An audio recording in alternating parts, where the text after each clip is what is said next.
My journey has been a quest in search of the sublime through the act of painting, continuing an ancient tradition of mankind from the time he painted on the walls of caves to gain power over the hunt and to understand his existence and his mortality. I dived into the depths and mysteries of my inner psyche, emotions, intellect, and spirituality as I traversed the path of art making.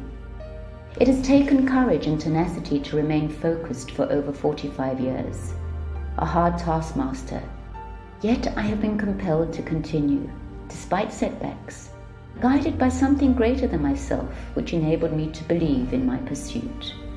Or perhaps it's been an obsession, pure obsession.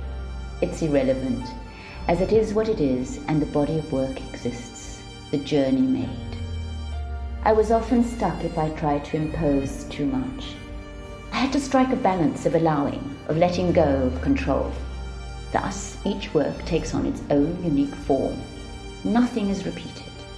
There is no formula as such, except for the classical technique of layering, which takes many weeks. This process creates the visual mystery.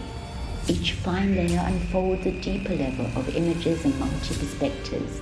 I am fascinated by quantum physics and see parallels with mysticism. Sometimes spirals and spaceships aid this dance. As a trained dancer, movement and rhythm are integral, which translates into paint alchemy. However, I do not layer piece by piece as the old masters, as each one traverses the whole canvas, which takes a great deal of energy. Only in later stages do I go into smaller areas of detail. The paint thickens deliciously in areas as they evolve. Any preconceived ideas are recalibrated, at some point imposing my will useless, living up to a higher energy source as it takes over my brush. Freedom. Like magic, the resolution occurs until not one stroke more is required. Those weeks of watching paint dry is replaced by relief and gratitude, a state of grace.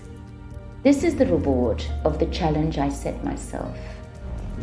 I have journeyed through vistas and spaces outside of my own body, it seemed, a world between this one and the next dimension as I perceive. You may ask why I would wish to gain access to this dimension. I would answer, because there is so much that I would like to escape from this world as I observe mankind's folly. My daughter has joked I'm the great Houdini. Idealism of youth from the 60s has been replaced by some skepticism, I'm sad to say. I find it hard to sit back and just watch. I feel a need to make a statement before I explode with inadequacy to try and make a positive difference in some way. I didn't choose painting, it chose me. The path it offers is one where I can escape, recharge and rejoin my positive self. At the same time, an avenue to express many aspects of our shared existence in a solid format beyond words. My teachers have been the greats, from Michelangelo, Leonardo, Rembrandt and Turner, Monet and Bacon, many others. I have sought their company through books, internet, as well as museums.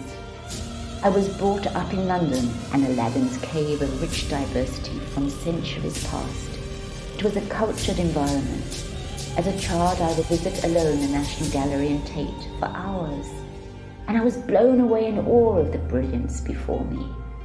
Intrigued, I began to analyze their techniques, even back then, even so small. I kind of mix them up, pop them in the oven of my mind, let them stew, and voila, out pops my particular and peculiar genre. Because somewhere in that pot goes the very intrinsic essence of who I am, beyond those wonderful companions that I share so much with. Much depends on intent. In the beginning, I would let the paint dictate completely. Abstraction was pure. As I matured and grew, a strong conviction to relay something more solid, something people could perhaps relate to, more than abstraction, more than what I sometimes, and you can criticize me for this, call wallpaper, churning out. Anyway, Land, sea, sky, or spacescapes as my environment revealed its glory. A momentary glow of sun on cloud after a storm transports, waves crashing in winter seas. The sun of Africa imbuing a light radiating from within the paint. Always transient, on the move yet momentarily trapped within a fragment of time. Ever changing, depending on what light bounces on the finished surface. Or I will often use the figure to express human, mainly female, issues. I often wonder why I've relentlessly continued in this often frustrating and solitary endeavor. Misunderstood and rejected many a time. Obsession or a calling? It's now irrelevant which. But I do hope it can continue to uplift or provoke others. Provoke thought. Provoke something that takes them from mediocrity, as it has taken me away from mediocrity.